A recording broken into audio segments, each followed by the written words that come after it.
Sa totoo lang, nakakapagod at nakaka-drain talaga minsan. Hi, Mariana Adlaw. Ako pala si Ann, isang OFW dito sa Taiwan. And for today's video guys, ay ito yung mga kaganapan ng aking buhay last Saturday.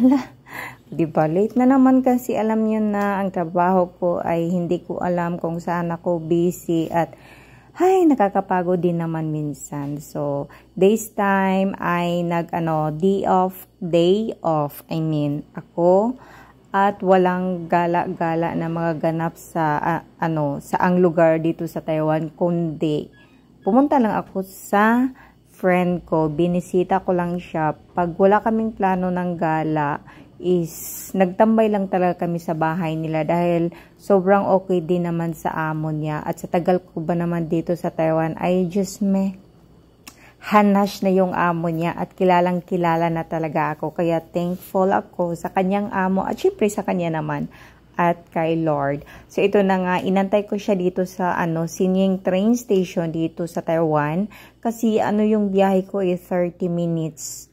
Sumakay kasi ako ng medyo mabilis na train at sabi niya is dadalhin niya ako doon sa halo-haloan ng Taiwan. So ito na yun, dito is pumili lang kami ng mga gusto namin, pero yung sa kanya is mixed fruit and then yung sa akin is mangga kasi guys, favorite ko talaga ang mangga lalo na sa ice cream, diba? And then, ito na nga yung, mga order namin. Itong akin is mangga, pati yung ice cream is mangga. And then, sa kanya is may pudding them, mixed fruit, na may bayabas, pakwan, tapos may grapes, at may pa ba dyan? Di ko alam, kalimutan ko na agad. May red at saka yellow pakwan pala yung sa kanya, di ba? Then, kumain lang kami dito, as in, sarap na sarap ako dyan sa kinain ko dahil it's 100/10, di ba? Sabi ko sa kanya is babalik pa kami dito soon kasi nga, masarap siya guys, promise. Then, dumaan kami dito sa grocery store kasi nga, sabi ko sa kanya, this time naman is mag-DIY kami ng hot pot or shabu-shabu. And then, ito na nga, namili kami dito. Tapos, medyo natagalan kami guys. Kasi, siyempre, video-video man. Sabi ko sa kanya, videohan mo ako. Pero guys, ang nabidyo din sa akin, kunti lang talaga yung mukha ko man. Ay, puro mga puwit ko. Hindi ko alam sa kanya. Parang hindi na siya ngayon talaga marunong mag-video-video. Siya naman talaga ang videographer ko palagi, guys.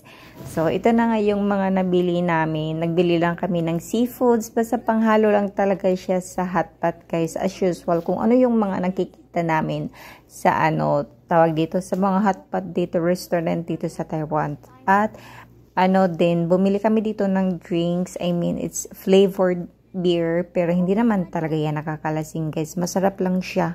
Kasi, flavored siya, pinya. At, itong na to is masarap talaga siya guys. Parang lang siya.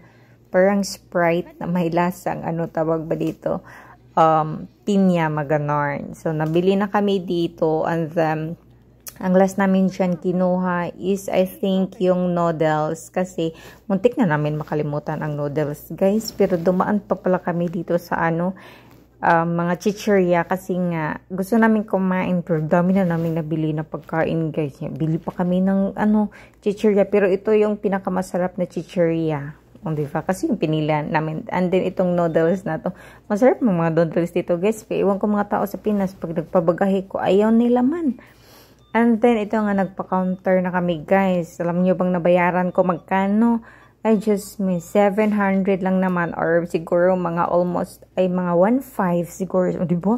Gastador mga person for today's video. So, part 2 na po yung kainan mukbang ng ating DIY hot